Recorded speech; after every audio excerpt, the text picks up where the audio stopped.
Do you see I wasn't the best. The relationship then between like father and son and coach as well? Do you see or you obviously try to steer him away from that and whatnot? He's like, been a naughty kid at school. Were you? Oh, we got a good relationship with my dad. We're good mates and we're pretty honest with each other. You know what I mean? And he doesn't hide nothing from me. I don't hide nothing from him. So he keeps it pretty true. So did is it hard to go home and he's not the coach no more? Does that relationship with coach now, then dad, coach, etc.? Nah, not really. I don't know. It's just always work. So because you guys have been coaching since you started. Yeah, so from day one. Yeah, so it's that relationship has always been the same. Yeah. It's like coach, dad. That's it. I heard that you get upset, you get cut, and that when he steals your friends. Nah. That's what he said to me. Nah, that's funny, man. Because say when we celebrating or going on the beers, fuck, my mate was like, "Oh, what's your dad?" I was like, "Fuck, get your dad." But it's good, bro. You know, we get along, so I don't know. But does he take your friends off you? Nah. He said he does. What do you do? If you have kids, would you want them to box? I don't know, man. We'll have to see when it happens. Fuck, you know, if I make enough connections throughout, well, I probably will. But it's a lonely shit sport sometimes, and we've gone through a lot. But see what happens. You, Rob? Yeah, no, they'll know how to fight. Yeah, because you got it. Otherwise, you're just kind of waiting for a hiding. If you don't know how to fight, someone's going to give you a hiding one day. So they'll know how to fight. If they want to, I'll support them. Like I'm not going to. I'm my dog. But I'd rather steer them away from it. Like you said, there's too much. There's a lot of sacrifice and pain and hardship and it's lonely sports. Yeah, and it really is lonely, especially when you try to achieve more than what the average people can. When you try to move further, when you try to get into that group where there's 1% of people, even less than that.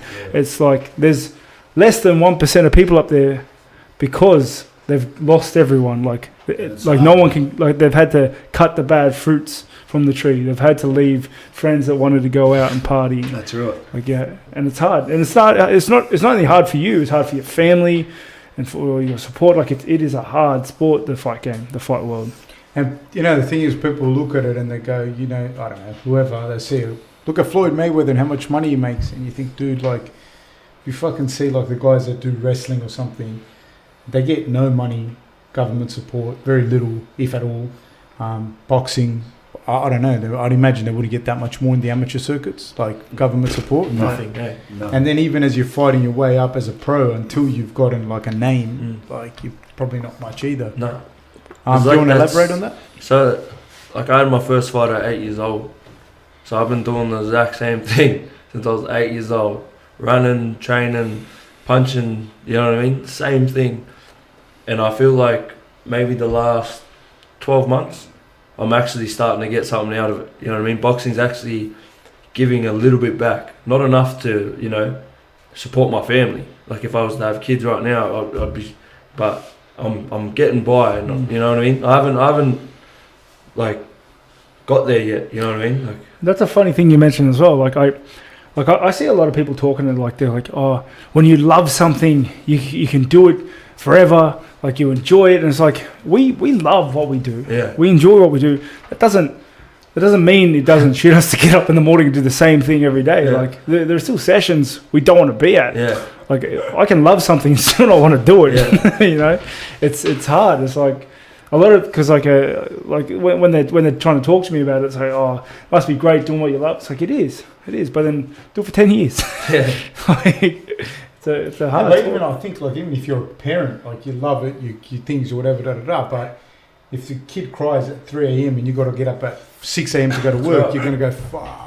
I mean, you hate the kid, but you're still not going to get up. 200%. Cover it with a pillow. You can't do that anymore. Anymore. But they changed the laws.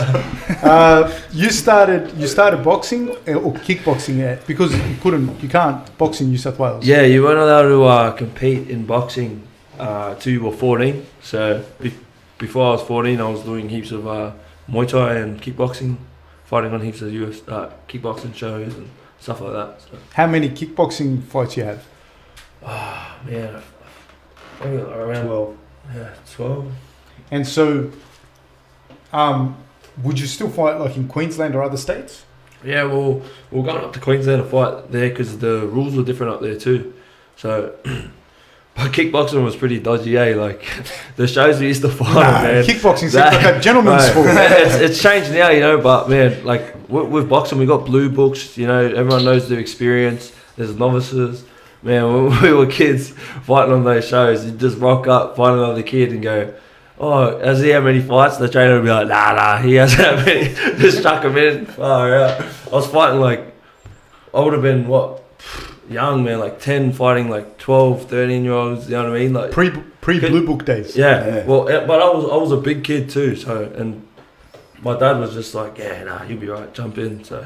How'd you go in the fights? Yeah, well, I can't remember my record, I think you lost about 5, maybe 6. Well, it was just about getting in there, you know. It was like at that age, being tough. Getting used to the stage. just used getting to it. experience under your belt, eh? Because all the kids were heaps older than him because he was short and stocky.